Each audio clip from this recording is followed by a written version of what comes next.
Welcome back to our channel. In our previous videos, we explored Earth crust, its structure, different types and their interaction, followed by classification of rocks and how different rocks are formed and their interactions as well.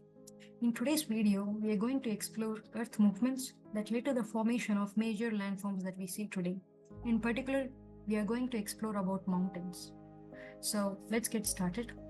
Since the beginning of geological time, no less than 9 orogenic movements or mountain building movements have occurred.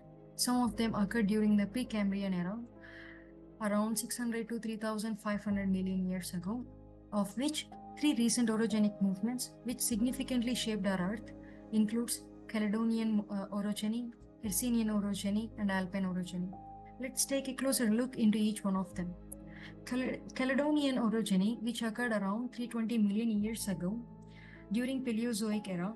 This movement led to the formation of Caledonian mountain range, which includes parts of present-day Scotland, Scandinavia, and Greenland, and some parts of Northern America. And the second one includes Hercynian, which occurred around 240 million years ago. This orogenic movement formed mountain ranges in most parts of Europe and other parts as well. It includes Ural Mountains in Russia, Pennine Mountains in Britain, and Harz Mountains in Germany, and Alpatian Mountains in Northern America. The Hercynian orogeny was characterized by complex folding and faulting and metamorphism. And the third one and the most recent orogeny includes Alpine orogeny, which occurred around 30 million years ago. This movement has created some of the world's most famous mountain ranges by collision of African plate, Eurasian plate and the Indian plate. This led to the formation of Alps, Himalayas and Andes. The collision resulted in uplift and folding of these spectacular mountain ranges. In this illustration, we can see all the mountain ranges formed throughout the orogenic movements. The grayish areas includes the Precambrian era, and the Caledonian folds includes the Scandinavian, Scotland, and the Green Islands and parts of Northern America.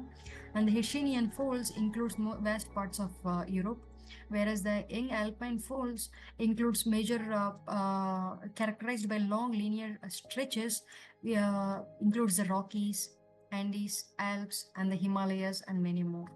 So now that we have explored major orogenic movements, let's take a closer look at the different types of mountains formed by this dynamic Earth process.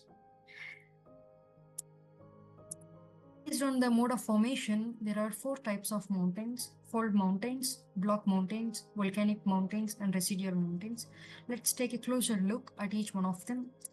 Fold mountains are the most common type of mountain ranges. These are formed when 2 tectonic plates collide, causing the sedimentary rock in the earth crust to crumple and fold.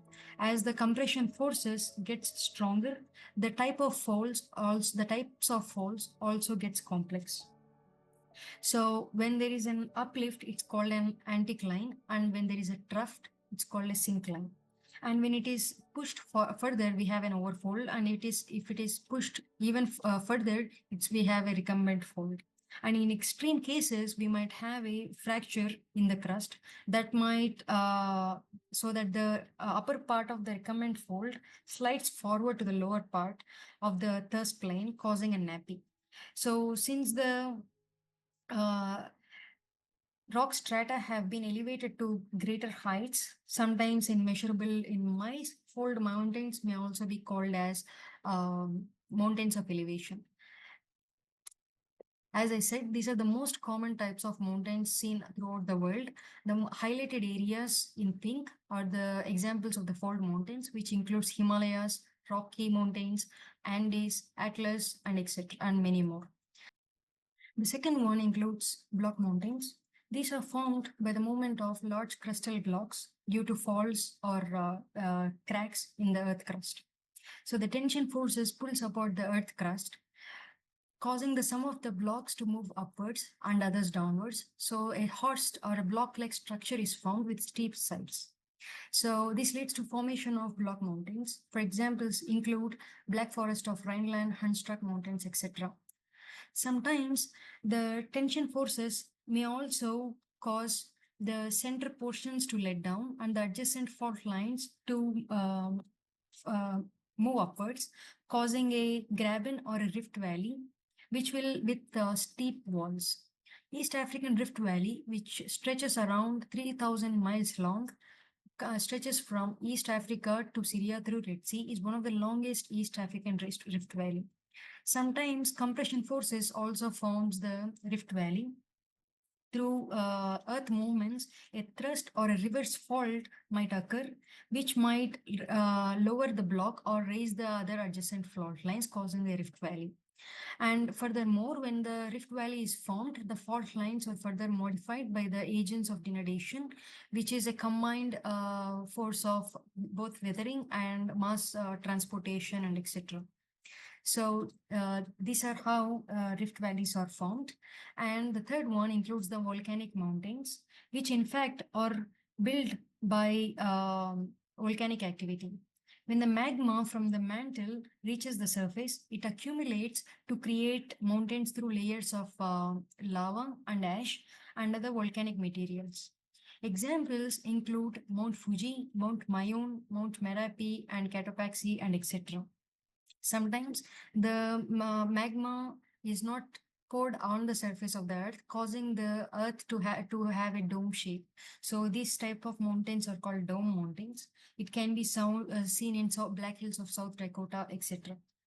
And the last one is residual mountains. As the name itself suggests, these mountains are formed by the process of denudation, and where a general level of land is uh, lowered by the agents of denudation, some very resistant layers remain while the soft layer is washed off.